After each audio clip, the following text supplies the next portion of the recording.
Hi everybody, welcome to my channel. My name's Dennis. So today we're going to review a new motherboard that I got to replace one that stopped working. I'll show you some of the differences between the two and explain why I had to replace it in the first place. So the motherboard we're about to go over is an MSI Pro B550-VC.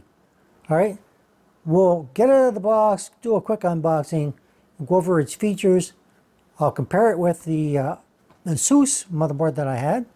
It was the B450-F, and show you what the differences are. There's not much difference, but there are some differences. The board lasted for a long time. For whatever reason, it just died. I've tried every component, motherboard, graphics card, everything.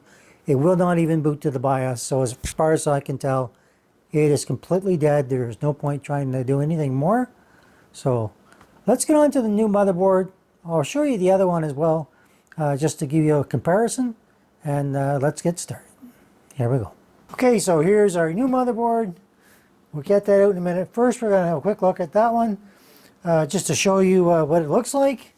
Okay, so it was quite a nice motherboard. I did get it from somebody that actually I think was mining on it. So that's probably why it didn't last that long, even though it did last a few years with me. So anyway, that's what it is. We'll get this one out of the box first, and then we'll do the side-by-side comparison. And I'll show you some of the differences, some of the things I like about this one, and some of the things this one doesn't have. Like this one doesn't have Wi-Fi, neither does this one. So it's a good comparison. So let's get started with the unboxing first. Okay, so this is AMD Ryzen 3000 and 5000 series compatible. Not compatible with the Ryzen 5 3400G or the Ryzen 3 3200G processors. Okay, just keep that in mind. It is PCIe 4.0 ready, not 5. Graphics and NVMe only.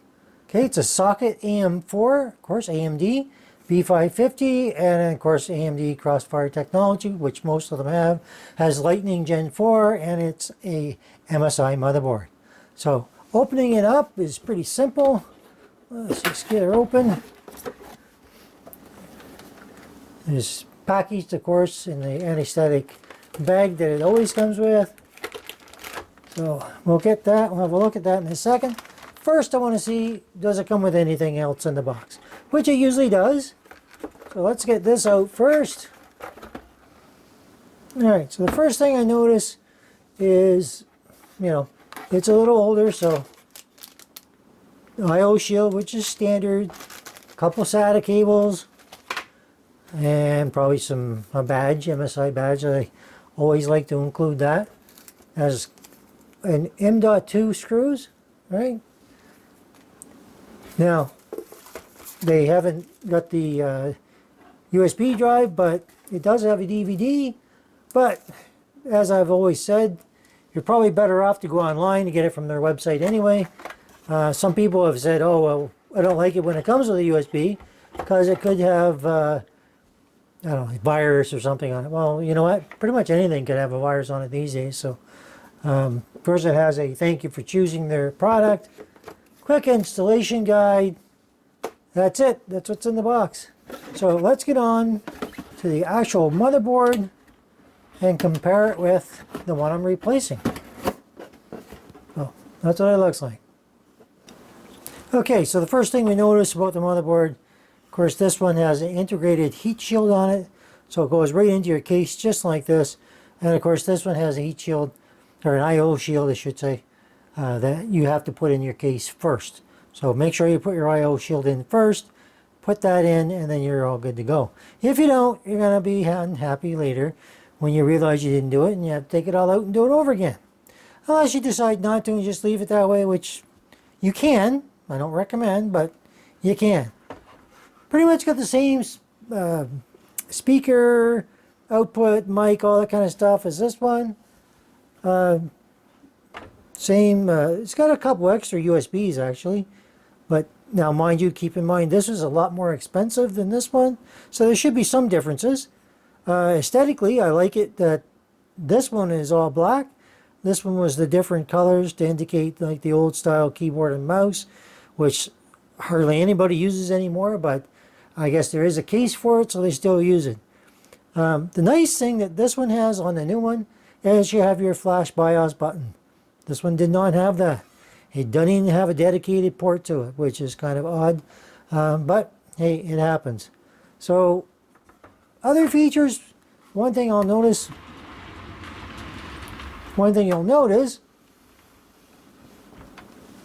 right? So on the old one, same memory slots, all right, same memory slots, but the new one is obviously rated for, it's still DDR4, but it can go overclock to a much higher rate than previous.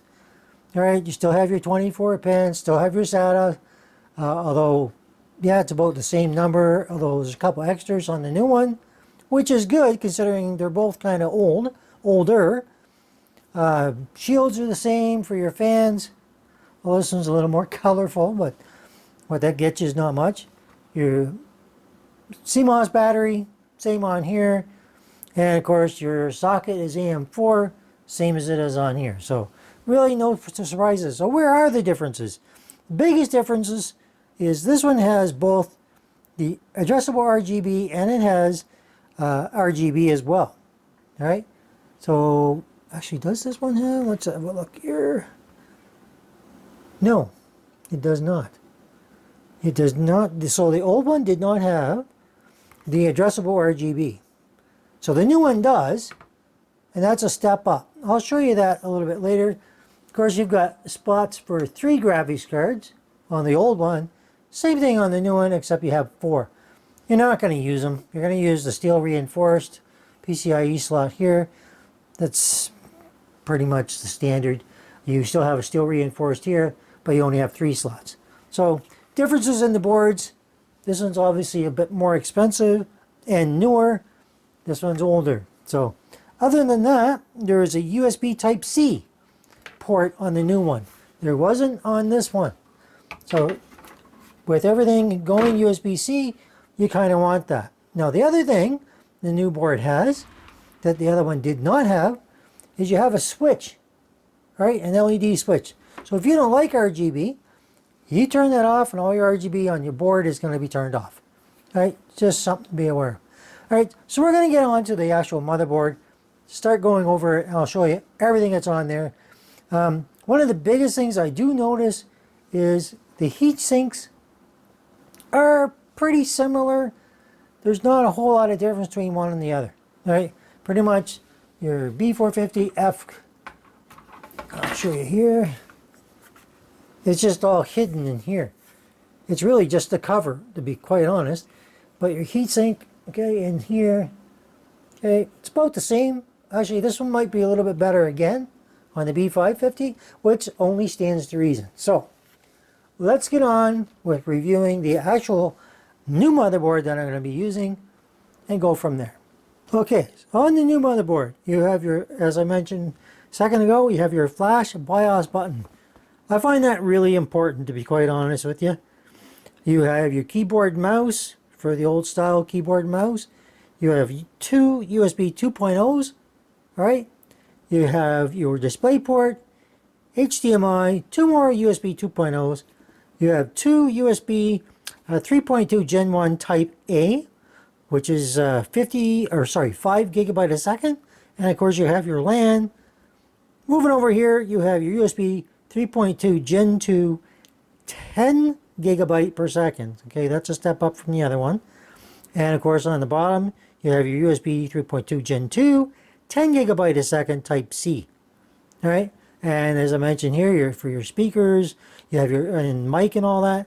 You have your line in, line out, mic, your RS out, CS out, and your SS out. All right, so it's all there. Everything is there. You got the added feature, the flash BIOS. I find that almost the you have to have nowadays. It really should be on every motherboard.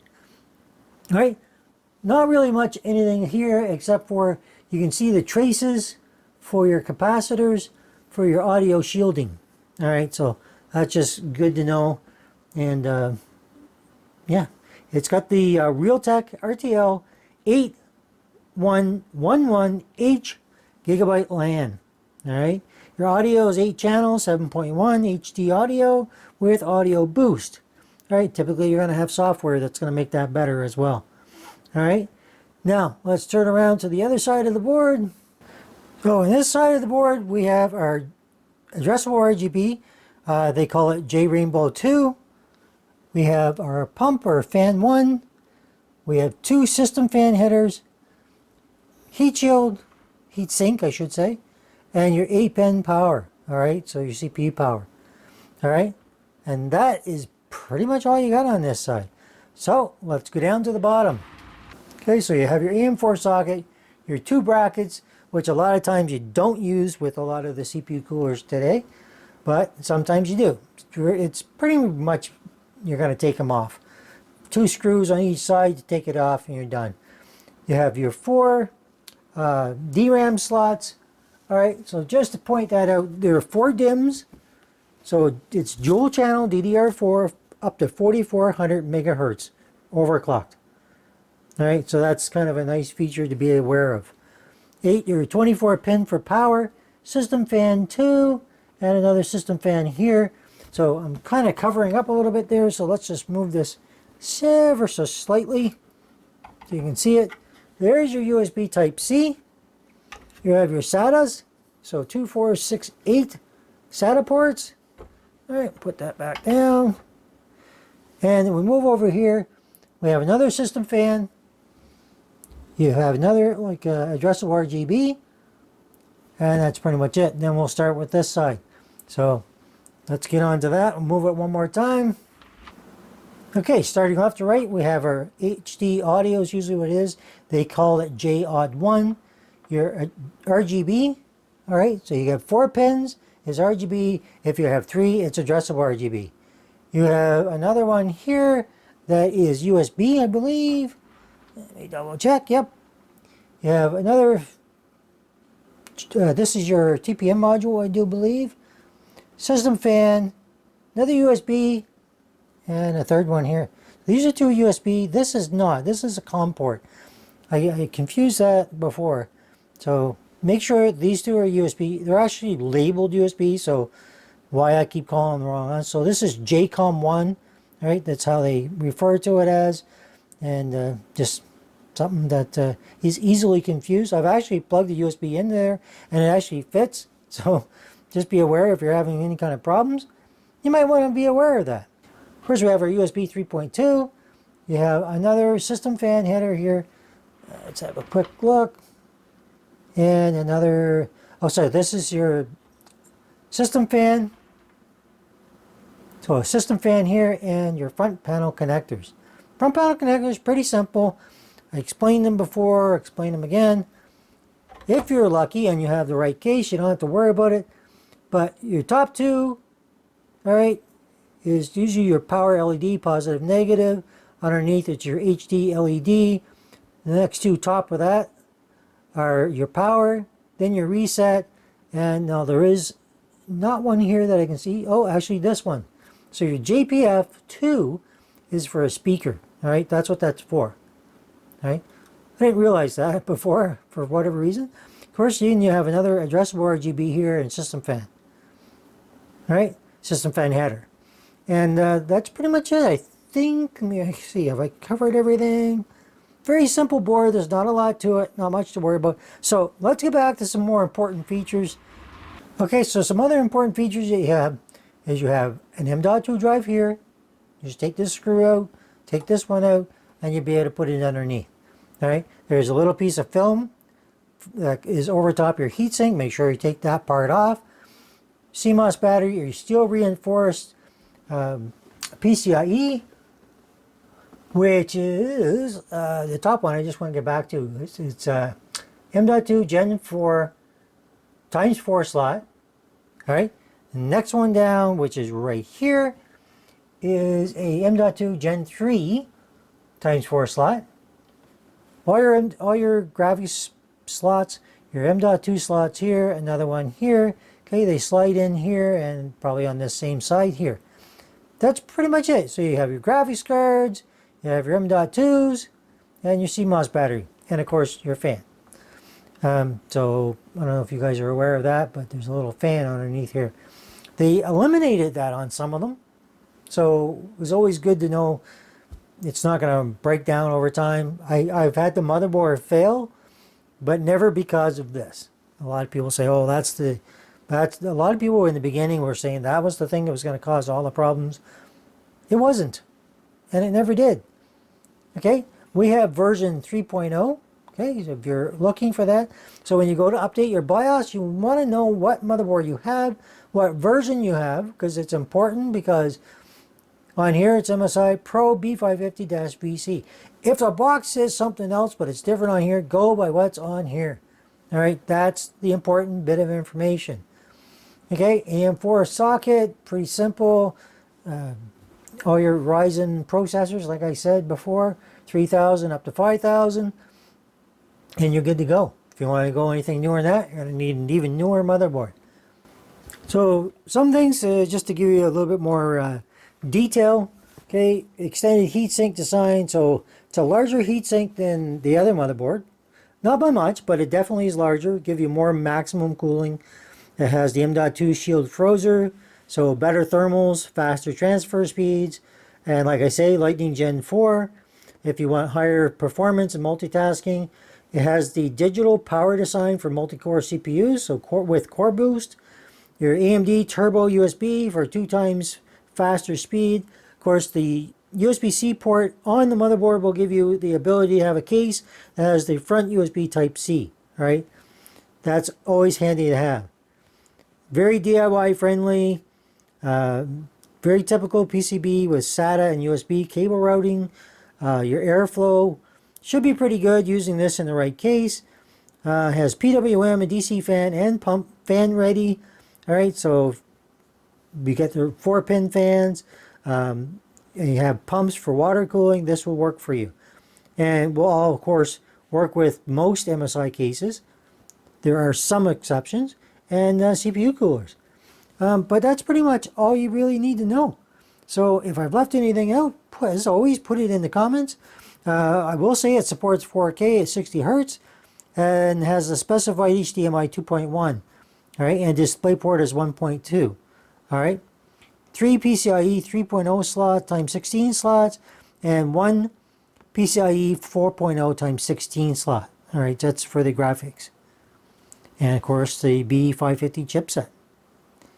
All right, like I say, supports a 5000 series, 5000G series, 4000G series, which I have yet to see myself, and 3000 series processors. So if you got a 2000 series, not going to work. So again, here's the two different motherboards. One that no longer works, of course, on the right, and our new one. So we'll obviously test it out and make sure, and hopefully don't have to RMA it or anything like that. But yeah, it does. It has everything I need to get the processor in there, at least, because I still have the 5600X processor that will go in here, and I have the memory, graphics card, everything I was using before, so it lets me get the system back up and running. Alrighty, buddy, so that's a very quick look at the motherboard. Nothing too fancy about it. I mean, it is a B550. It's not the newest, latest, greatest or anything like that, but I wanted to replace my other motherboard with this one to be able to use the CPU that I already had, so that's saving some cost. I have a case that's going to go into already that I bought a while ago and still haven't used. I did intend it for a much higher end processor. Still deciding whether I'm going to buy another case yet to build this one with, which will be coming soon, or if I'm going to buy a higher end processor to put in the case I already have. That'll be coming up. So if you want to see it, well, hit that bell, get notifications, subscribe if you're new here. If you like this, give me a thumbs up. If you don't, put a little comment in the comment section down below and let me know what you want to see, what you didn't see, or if you have questions, and I'll get back to you. As always, thanks for watching. Have a good one. Bye-bye.